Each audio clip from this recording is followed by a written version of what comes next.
एक सीकर ने पूछा है कि जैसा कि शास्त्रों में कहा गया है कि जीवन प्री डेस्टिन्ड या पूर्व निर्धारित है, तो क्या रेप और मर्डर या अन्य अपराध जो हैं वो भी पूर्व निर्धारित हैं? देखिए, जब शास्त्र ऐसा कहता है कि जीवन पूर्व निर्धारित है, तो हमारे दिमाग में दो सबसे बड़े डाउट्स आते हैं।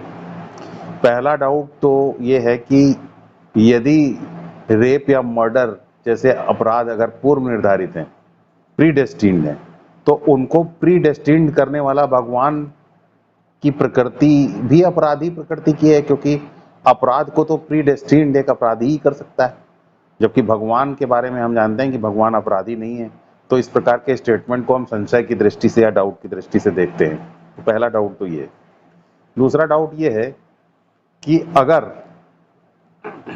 अपराध प्री डेस्टिन्ड है, तो फिर अपराधों को रोकने की क्या जरूरत है, क्योंकि वो तो प्री डेस्टिन्ड है, तो उनको रोकने की आवश्यकता क्या है? वो फिर अपराध अपने आप होते रहने चाहिए, हमें उसे रोकने की कोई प्रयास नहीं करना चाहिए, क्योंकि एक बार अगर ये डिसाइड हो गया कि वो प्री डेस्टिन्ड है, तो फिर समय खराब करने की और एफर्ट खराब करने की क्या जरूरत है अपराधों को रोकने की?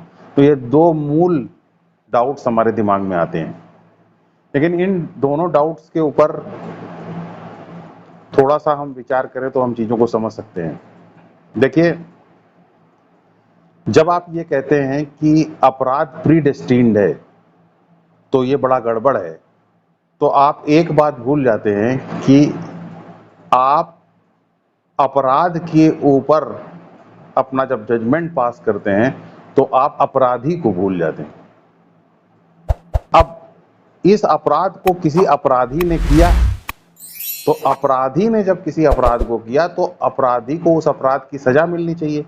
अब अपराधी को अपराध की सजा मिलने का सही तरीका क्या है? अपराधी को अपराध की सजा मिलने का सबसे सही तरीका ये है कि वो अपराध के टेस्ट को महसूस करे। जैसा अपराध उसने दूसरे के साथ किया है, वैसा अपराध उसके साथ जब होता है, तो वो अपराध के टेस्ट को महसूस कर पाता है। तो अपराध के टेस्ट को जब वो महसूस कर पाता है, तभी वो ये समझ पाता है कि अपराध बुरा है। उससे पहले वो अपराध के बारे में कंसेप्चुअलाइज तो करता है, लेकिन अपराध को समझ नहीं पाता कि अपराध बुरा है। अपराध बुरा है, इस बात को आत्मसात नहीं कर पाता। इसीलिए हमारे शास्त्रों में न्याय के एक नियम बताया गया है, और उस नियम को हम कहते हैं कर्म का नियम। तो कर्म का नियम क्या है? कर्म का नियम ये है कि हम जो दूसरे के साथ करते हैं वही हमारे साथ होता है। तो ये कर्म का नियम है, ये न्याय का नियम है। तो यदि किसी व्यक्ति के साथ कोई बुरा अपराध होता है, तो आप ये तो देखते हैं कि वो अपराध सामने आपके हो रहा है, लेकिन ये नहीं देखते हैं कि पहले वैसा अपराध वो व्यक्ति कर चुका है, पूर्व जन्म में वो अपना ये अपराध कर चुका है। लेकिन हम चूंकि अंग्रेजों के गुलाम रहे हैं, लंबे समय तक हम लोग औपनिवेशिक मानसिकता के साथ हमने जिया है, तो हम कर्म के सिद्धांत को मानते ही नहीं हैं, या कर्म के सिद्धांत को हम सीरियसली नहीं लेते हैं। मैं तो बहुत सारे ऐसे लोगों को जानता हूं जिनके सामने अगर कर्म के नियम के बारे में बात की जाए, तो वो बुरी तरीके से नाराज हो जाते हैं, क्योंकि उनका ऐसा मानना है कि कर्म का मतलब, ऐसा मानना नहीं है, उनको ऐसा लगता है, उनको अंदर से ऐसा महसूस करते हैं कि कर्म का सिद्धांत तो सिर्फ समय का टाइम पास है। इस तरीके के सिद्धांतों को जीवन में, अपनी डे टू डे लाइफ में हम उनको समावेशित नहीं कर सकते, क्योंकि ये सब टाइम पास है, ये सब सच नहीं है। क्योंकि अंग्रेज नहीं उनको सच मानते थे, इसलिए हम कैसे सच मान सकते हैं? क्योंकि हमारी भी तो औपनिवेशिक मानसिकता है। लेकिन उन्हीं अंग्रेजों का बनाया हुआ विज्ञान हम पढ़ते हैं, और विज्ञान में जो है कॉज और इफेक्ट का लॉ हम पढ़ते हैं, और उसके ऊपर हम मानते हैं उसको। लेकिन कर्म के हम सिद्धांत को नहीं मानते। लेकिन कर्म के सिद्धांत को अगर थोड़ा सा आप एक्सप्लेन करें, तो वो भी कॉज और इफेक्ट का ही नियम है। कर्म का सिद्धांत कहता है कि बिना कॉज के इफेक्ट नहीं हो सकता। ये कार्य कारण का संबंध है। कार्य अगर हो रहा है तो उसका कहीं कारण होना जरूरी है। तो कारण क्या है? कर्म। तो पूर्व जन्म का कर्म जो है, उसकी वजह से हमारे सामने इस तरीके की घटनाएं होती हैं। तो सब कुछ हमारे कर्म का ही फल है। तो नंबर वन, हमें आप ये बात ध्यान में रखनी चाहिए कि जो भी घटनाएं होती हैं वो कॉज और इफेक्ट के नियम के अनुसार होती हैं।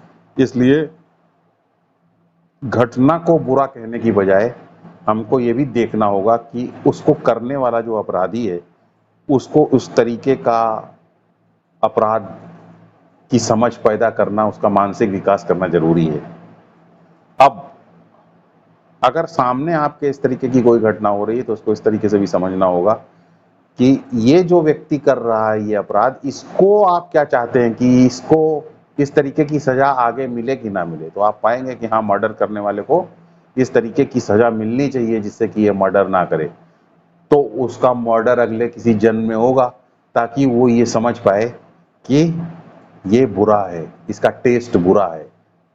ओके, तो इस तरीके से हम ये समझ पाते हैं कि कॉज और इफेक्ट के नियम को जब हम ध्यान में रखते हैं, तब हम अपराधों को उनके पूर्व निर्धारित होने को ज़्यादा ऑब्जेक्टिवली या ज़्यादा तथ्यात्मक तरीके से देख पाते हैं। अब रही बात अपराधों को रोकने की, अगर अपराध पूर्व निर्धारित हैं तो क्या हमें अपराध रोकना चाहिए? तो देखिए, क्या हमें अपराध नहीं रोकना चाहिए? देखिए, इस पे मैं ये कहना चाहूँगा कि अगर अपराध पूर्व निर्धारित हैं तो भी उनको रोकने की कोशिश की जानी चाहिए, तो भी उनको रोकने का प्रयास करना चाहिए, क्योंकि आपको जो फ्री विल दी है भगवान ने, जो आपको इच्छा शक्ति दी है, वो भी पूर्व निर्धारित है, वो भी ईश्वर के द्वारा दी गई है। तो आपको, आपकी फ्री विल आपको ये बताती है कि आप अपराध को रोकें, तो आप अपराध को रोकिए। तो अपराध को रोकना भी प्रीडेस्टिन्ड है। ओके, तो आप ये समझ सकते हैं कि अगर अपराध को रोकना भी प्रीडेस्टिन्ड है, अपराध का होना भी प्रीडेस्टिन्ड है, तो फिर प्रीडेस्टिन्ड वर्ड यूज करने का फायदा क्या है? फायदा ये है कि जब आप जीवन में जो घटनाएं हो रही होती हैं उन घटनाओं को, और आप जो कर रहे होते हैं उन घटनाओं को, सब चीजों को प्रीडेस्टिन्ड मान लेते हैं, तो आपके जीवन से एक चीज बाहर निकल जाती है, और वो चीज है सेंस ऑफ ओनरशिप। आप जीवन की ओनरशिप लेना बंद कर देते हैं, आप जीवन के जनरल मैनेजर बनना बंद हो जाते हैं। तो जीवन की ओनरशिप जब हम लेना बंद कर देते हैं तो क्या हम काम करना बंद कर देते हैं? नहीं, काम करने से उसका कोई मतलब नहीं। ओनरशिप ना लेना काम करने से जुड़ा हुआ नहीं है, आप काम करते रहते हैं। जैसे फैक्ट्री का मजदूर है, मजदूर काम दिन रात करता है, लेकिन फैक्ट्री की ओनरशिप उसके पास नहीं है। और फैक्ट्री का जो ओनर है वो कुछ नहीं करता, बैठा रहता है दिन भर, लेकिन चेहरे पे उसके हवाइयां उड़ती रहती हैं, क्योंकि वो ओनरशिप लेता है। तो ओनरशिप लिए बिना भी हम काम कर सकते हैं। ओनरशिप लेने का मतलब, ना लेने का मतलब ये नहीं कि हम गैर जिम्मेदार हैं। ओनरशिप हम भगवान को देते हैं, क्योंकि हम जानते हैं कि भगवान हमसे जो करवा रहे हैं वो भगवान को ही हम डेडिकेट करके काम को करते हैं जब, तो इसका मतलब ओनरशिप हमने भगवान को ट्रांसफर कर दी। तो इस प्रकार जब हम ओनरशिप भगवान को ट्रांसफर कर देते हैं, तो हम जिस तरीके से काम को करते हैं उसी काम करने के तरीके को ही तो हम कहते हैं कर्मयोग। तो जब हम ये कहते हैं, शास्त्र ये कहता है कि जीवन प्रीडेस्टिन्ड है, जीवन पूर्व निर्धारित है, तो बेसिकली शास्त्र ये कहता है कि आप जीवन की ओनरशिप लेने की कोशिश ना कीजिए। आप जीवन की जनरल मैनेजर बनने की कोशिश ना कीजिए। जीवन का जनरल मैनेजर भगवान है, जो इंटेलिजेंटली इस जीवन को चला रहा है। आप अपने फ्री विल और आपको विवेक जो इस जीवन के द्वारा दिया गया है उसको भगवान को अर्पित करते हुए, जैसा आपका विवेक आपको उचित समझता है वैसा आप करते हुए अपना जीवन जीते रहें, तो आप धीरे धीरे साइकोलॉजिकल जो आपका बर्डन है वो धीरे धीरे कम हो जाएगा, क्योंकि ओनरशिप हटाने से साइकोलॉजिकल बर्डन कम हो जाता है। और जब साइकोलॉजिकल बर्डन कम होता है तभी आप जीवन में ज्ञान के बारे में विचार कर पाते हैं, और जब ज्ञान के बारे में आप विचार कर पाते हैं तभी आपको फ्रीडम या मुक्ति मिल पाती है।